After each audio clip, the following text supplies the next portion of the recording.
نظر کے لیے عربی زبان میں لفظ عین آتا ہے، العین، عان یعین سے ماخوذ ہے، اور یہ اس وقت بولتے ہیں جب کوئی کسی کو اپنی نظر لگا دیتا ہے۔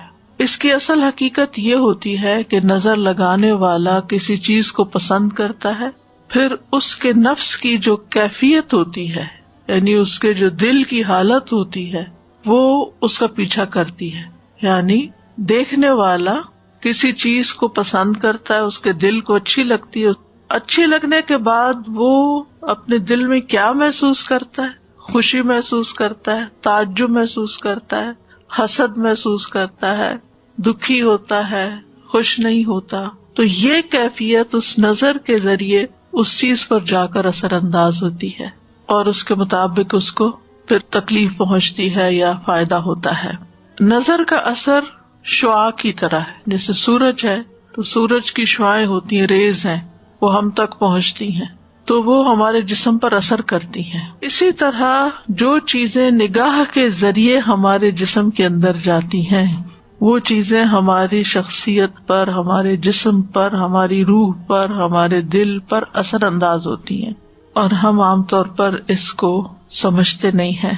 تو نظر لگانے والے کی آنکھ سے ایسی شعاع نکلتی ہے، ایسی ریز نکلتی ہیں جو نشانہ بننے والے کو نقصان دیتی ہیں۔ اب تو آپ دیکھیں مائکرو ویو میں بھی چیز جل جاتی ہے، صرف کیا ہے اس کے اندر، کوئی آگ تو نہیں لگی ہوئی، ریز ہیں، انویزیبل ریز ہیں۔ اسی طرح پتھروں کو توڑنے کے لیے بھی بعض ریز استعمال ہوتی ہیں، جیسے گال بلیڈر کے جو سٹونز ہوتے ہیں ان کو لیزر کے ذریعے ریموو کیا جاتا ہے۔ اسی طرح کچھ اور تھراپیز بھی لیزر کے ذریعے کی جاتی ہیں، یہ جو لیزر کے ذریعے بالوں کی جڑوں کو جلا دیا جاتا ہے۔ تو یہ بات پہلے زمانے میں تو شاید سمجھ میں نہ آتی لوگوں کو، لیکن اب یہ سمجھنی کچھ مشکل نہیں کہ یہ ریز جو ہیں یہ اثر انداز ہوتی ہیں۔ نظر جو ہے وہ حسد کی وجہ سے بھی ہو سکتی ہے اور اپنے پیاروں کو بھی لگ جاتی ہے۔ اب ڈپینڈ کرتا ہے کہ کس شخص کی نظر کیسی ہے۔ کچھ لوگوں کی نظر میں زیادہ تاثیر ہوتی ہے، نظر کرم بھی کہتے ہیں نا، یعنی جہاں بری نظر ہوتی ہے وہاں اچھی نظر بھی ہوتی ہے، محبت کی نظر بھی ہوتی ہے، اور دوسرے کے ساتھ ایک احساس کی نظر بھی ہوتی ہے، کیئر کی نظر بھی ہوتی ہے، وہ بیمار کو فائدہ دیتی ہے۔ یعنی یہ نہیں کہ نظر صرف بری ہی ہوتی ہے، نظر اچھی بھی ہوتی ہے، لیکن جو شخص خبیث النفس ہوتا ہے، جو کسی کی خوشی پر، کسی کی نعمت پر خوش نہیں ہوتا، جو اللہ کی تقسیم پہ راضی نہیں ہوتا، اس کے اندر کی جو خباثت ہے اس کی نگاہوں کی ریز کے ساتھ دوسرے شخص کو متاثر کرتی، اور جو شخص جتنا کمزور ہوتا ہے اتنا ہی پھر وہ وکٹم بن جاتا ہے۔ اسی لیے آپ دیکھیں کہ بچوں کو نظر زیادہ لگتی ہے، کیونکہ بچے ابھی کمزور ہوتے ہیں، ان کو نہیں پتا ایمان کیا ہے، ان کو نہیں پتا قرآن کیا ہے، ان کو ابھی کچھ پتا نہیں ہے، تو نہ وہ اپنے لیے کوئی دعائیں پڑھ سکتے ہیں اور نہ ہی وہ اپنے لیے کوئی دم کر سکتے ہیں۔ اسی لیے پیرنٹس کو چاہیے کہ وہ بچوں کی پروٹیکشن کا انتظام کریں، جیسے انہیں سردی گرمی سے بچاتے ہیں، بھوک سے بچاتے ہیں، نقصان دہ چیزوں سے بچاتے ہیں، بری کمپنی سے بچاتے ہیں، تو اسی طرح دعائیں اور اذکار پڑھ کر بھی ان کی پروٹیکشن کریں۔ حضرت ابراہیم علیہ السلام اپنے دونوں بیٹوں کے لیے دعا پڑھا کرتے تھے، اعوذکما بکلمات اللہ التامات من کل شیطان وہامۃ ومن کل عین لامۃ۔ اسی طرح نبی صلی اللہ علیہ وسلم حضرت حسن اور حسین پر، جبکہ ابھی وہ بچے تھے، ان پر بھی یہ پروٹیکشن کی دعا پڑھتے تھے نظر سے بچنے کے لیے۔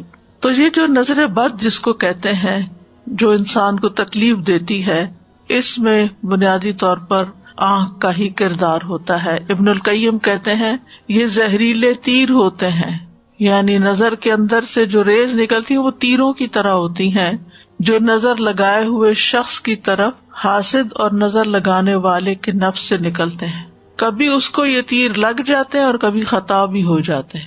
ضروری نہیں کہ ہر حاسد اور نظر لگانے والے کی آنکھ سے جو نکل رہا ہے وہ دوسرے کو نقصان بھی دے، باذن اللہ ہوتا ہے۔ ایک ہی شخص ہوتا ہے، 10 لوگوں کو دیکھتا مگر ایک کو لگتی ہے نظر، سب کو نہیں لگتی۔ خوش ہو کے یعنی دوسروں کے لیے ہمدردی اور خیر خواہی رکھتے ہوئے کسی کو دیکھے گا تو انشاءاللہ فائدہ بھی ہوگا، کیونکہ بنیادی طور پر نگاہ اور دل کا بہت گہرا تعلق ہے۔ تو دل کے اندر سے دل کی جو کیفیت ہوتی ہے وہ ٹرانسفر ہوتی ہے نگاہ کے ذریعے، نظر کے ذریعے دوسرے شخص پر، یعنی وہ دوسرے کو جا کے متاثر کرتی، دوسرے کو جا کے لگتی ہے. تو اسی لیے تزکیے کا حکم ہے. اگر تزکیہ نہیں ہے اور لوگوں کے لیے دلوں میں نفرت ہے، حسد ہے، تو پھر اسی طرح کی نگاہ بھی ہوگی، ویسے ہی آپ دوسروں کو دیکھیں گے بھی، اور دوسرے پھر اسی طرح کے ان کے اندر جذبات آپ کے لیے بھی پیدا ہوں گے. اور تو بہرحال نظر کا لگنا جو ہے یہ برحق ہے. نبی صلی اللہ علیہ وسلم نے فرمایا العین حق، صحیح بخاری کی روایت ہے. اس کا مطلب یہ ہے کہ یہ ایک ایسی حقیقت ہے جو ثابت شدہ ہے، واقعی ہے، یعنی اٹس اے ریالٹی. یہ صرف کوئی وہم و گمان کی بات نہیں کہ نظر لگتی ہے، بلکہ یہ ایک حقیقت ہے کہ ایسا ہوتا ہے.